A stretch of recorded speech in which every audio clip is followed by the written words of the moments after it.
They're chasing something around in this hallway. Yeah. And apparently Carl and I were oblivious to some sound that Michelle and cameraman Wyatt just heard. Even though we were closer to it. Alright, so Wyatt just saw... What the frick? Something just like scratched this right behind me. I thought that was you. No! Are you sure it wasn't I'm you? positive! I wasn't even touching it. So after a little bit of movement, moving around, checking things out in the hallway, Michelle was standing up against a piece of cardboard filming Connor while he filled us in about what was happening.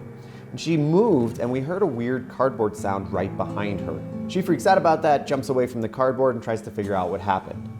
She thought that it was not her jacket that was brushing up against that and that she would have felt that. Now I'm not sure if that was the case or not in that moment, it's kind of hard to tell, but I can tell you that a strange thing was the camera that she held in her hand barely picked up the sound that she heard, but the camera slightly further down the hallway with me and Wyatt heard it much clearer.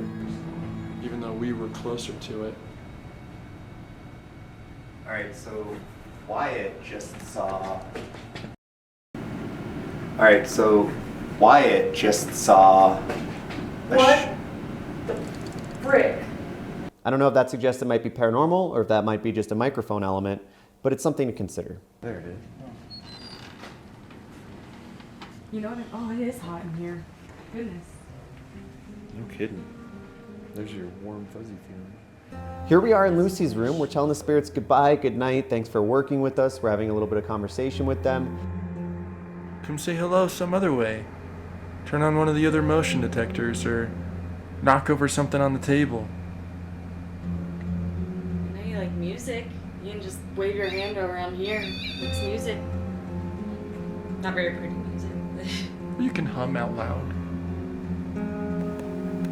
And we just hope that while we're documenting this, that you care enough about us and our quest and what we're doing here,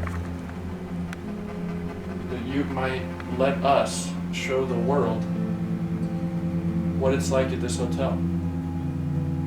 But if you have any message, anything we can do, let's just let us know.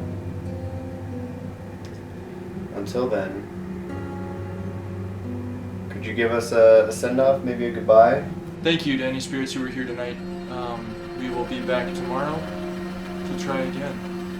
We hope you'll come out for it. Oh.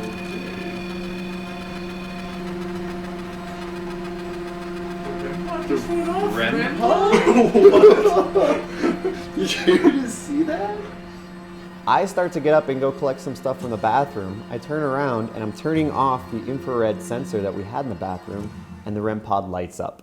Carl just, his face lights up and he backs up because I guess he thought he had set it off, but he was very far away, and if it were that easy to set off, it would be going off all the time. But we have never seen a spirit set off the REM pod before. So I think that was definitely the goodbye we were asking for at the right time, just whenever we were leaving. So we've been using a REM pod device up at the hotel for years and years and years now, and that device never ever goes off. Now, I don't know if I can stress exactly how rare it is that a REM pod goes off. Basically what a REM pod is it's a circular device that generates its own electromagnetic frequency around the antenna. And if anything interrupts that area that conducts electricity, it's going to flash different lights and colors, and it's going to be set off, and it's very apparent when it goes off. Well, the only time I've ever seen a REM pod go off was walkie-talkie setting it off. That was so nice. Like 3 years ago. Thank you. Thank you so much. Whoever that was, Lucy. I have chills. Whoever. Yeah. All right, they said goodnight. That's fantastic. But we all were like... I was standing about 3 feet away from it, so there's no way I could have set it off. The thing has about a 6-inch radius around it. I wasn't near it. I thought at the time it might have been my cell phone because that was in the pocket that was nearest to it.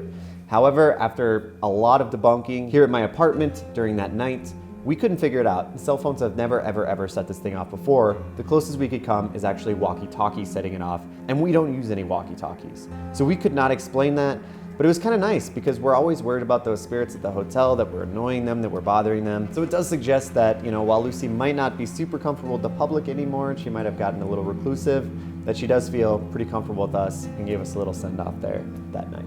thank you to any spirits who were here tonight. We will be back tomorrow to try again.